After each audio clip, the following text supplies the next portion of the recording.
In our movement, we've identified 5 E's to describe our approach to leadership development.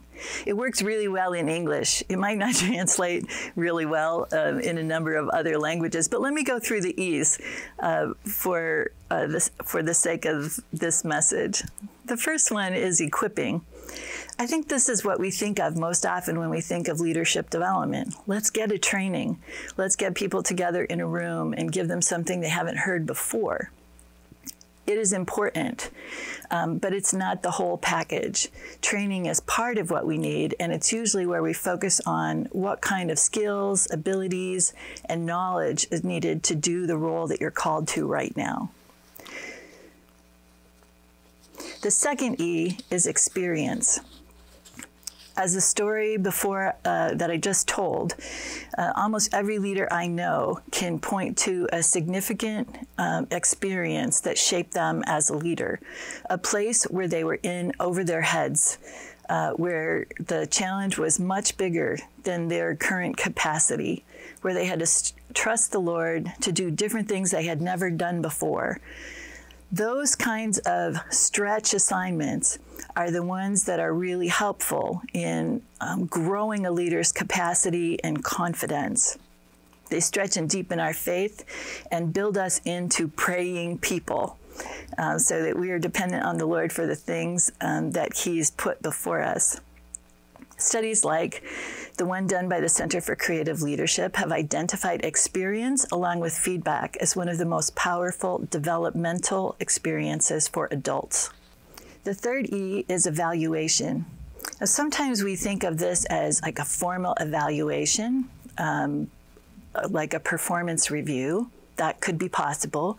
We can also think about assessments like Myers-Briggs or Strength Finders that give us a clue to the kind of leadership style that a person might have. We can also include spontaneous feedback.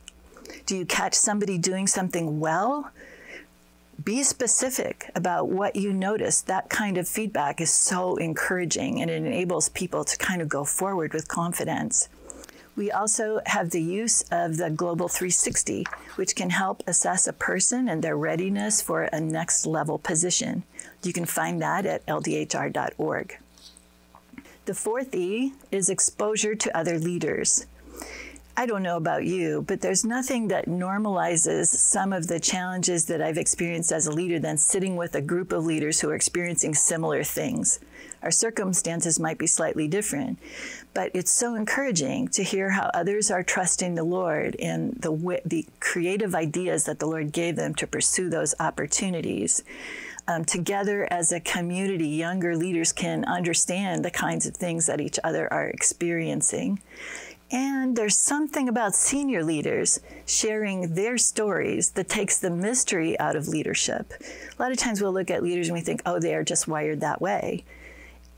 And until you hear their journey, you don't realize that they had the same mountains to climb, the same valleys to cross that you and I do. So exposure to other leaders is a critical ingredient to a leadership development approach. The last one, and probably the most challenging to create, is environment.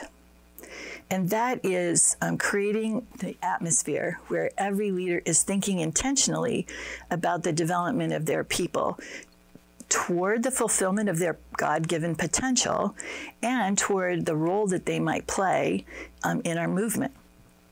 That means instead of going to the person that is the most capable, who has done that same job for 15 years at a conference, it's looking for who is the next person that you can pair with them that can gain that experience. I can't remember how many conversations I had with leaders when I was a young staff who would just look at me, you know, their head would turn a little bit and they say, you should have this kind of assignment next.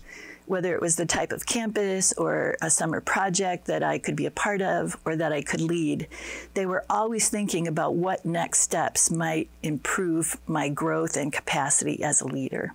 So 5 E's: equipping, experience, evaluation, formal or informal, exposure to other leaders, and environment.